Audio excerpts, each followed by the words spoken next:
Welcome in our today's session. Hello student, this is Anita Goswami, Assistant Professor of English Government College, Rajgarh, Churu.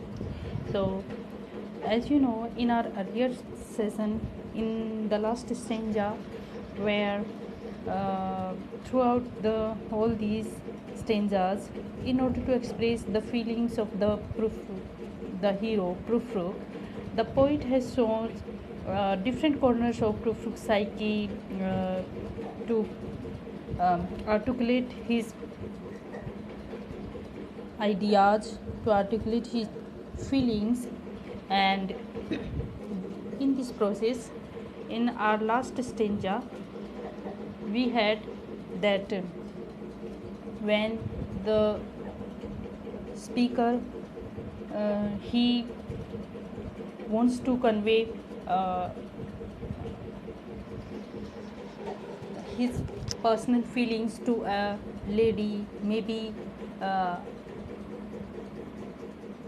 his girlfriend or some fellow being to whom he wants to make a fruitful conversation, but he is a sort of hesitant or confused when he says, "Shall I say I have gone at dusk through narrow streets, watched the smoke that rises from the pipes, lonely men in shirt sleeves leaning out of windows, should have been a pair of ragged claws scuttling across the floors of silent seas."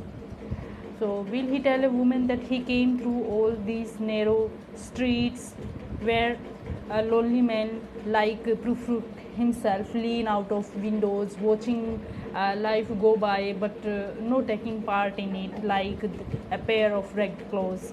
He should have been nothing more than crab claws. So, in the depth of this silent ocean. And moving ahead, here we are. And afternoon, the evening sleeps so peacefully, smoothed by long fingers, asleep, tired, or it maliners, stretched on the floor. Here beside you and me, should I, after tea and cakes and ice, have the strength to force the moment to its crisis?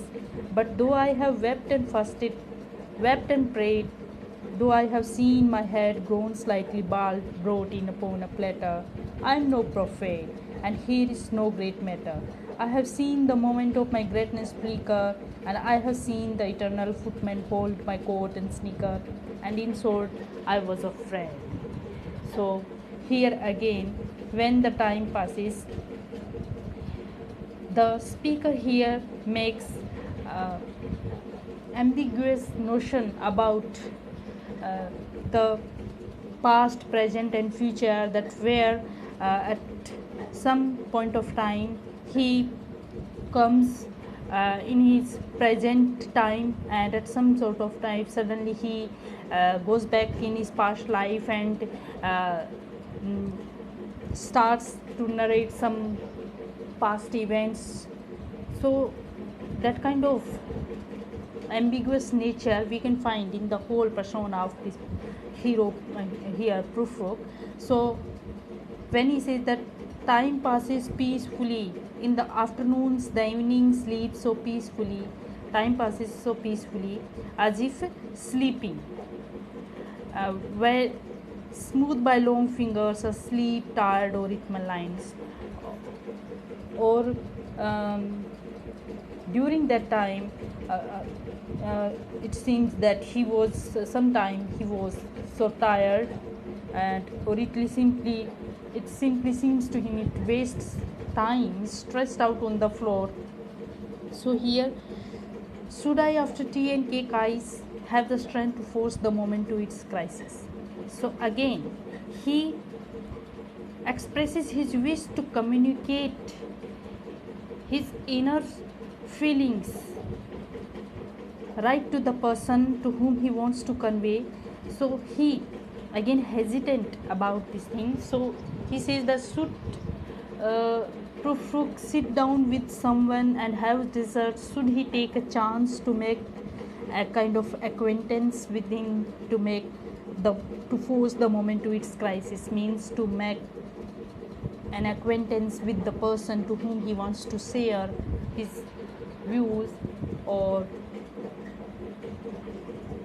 So he feels that some kind of suffering, the dilemma in which he is undergoing and going through, that he has suffered a lot in his life. He has even imagined that he wept a lot, he wept and he prayed a lot in his life. At some point of time he has even imagined that his head being brought in on a platter like the head of John the Baptist.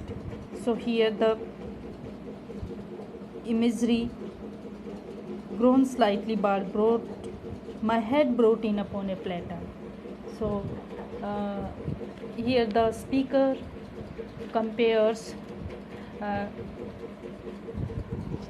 Rufuk's condition, that his head like the has his head being brought in on a platter like the head of John the Baptist.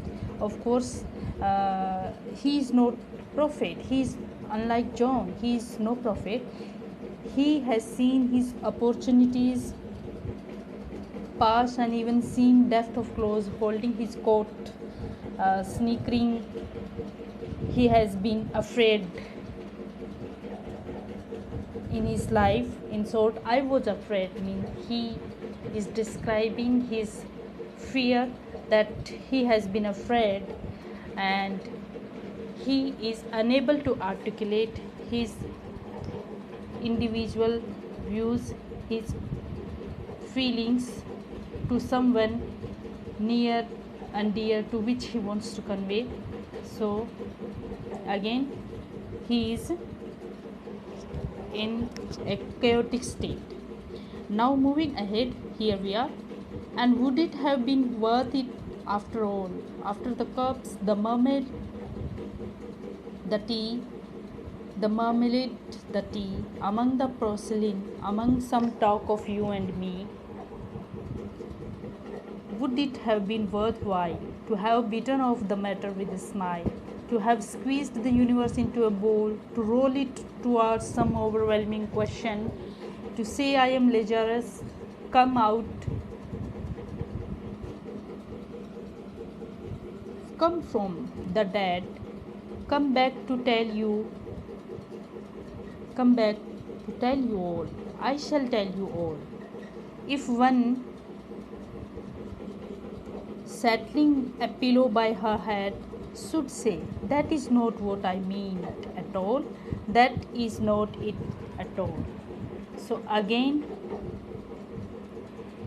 the same ambiguous notion, ambiguity which is prevailed all through the poem in the psyche of the hero, that he says here, and would it have been worth it?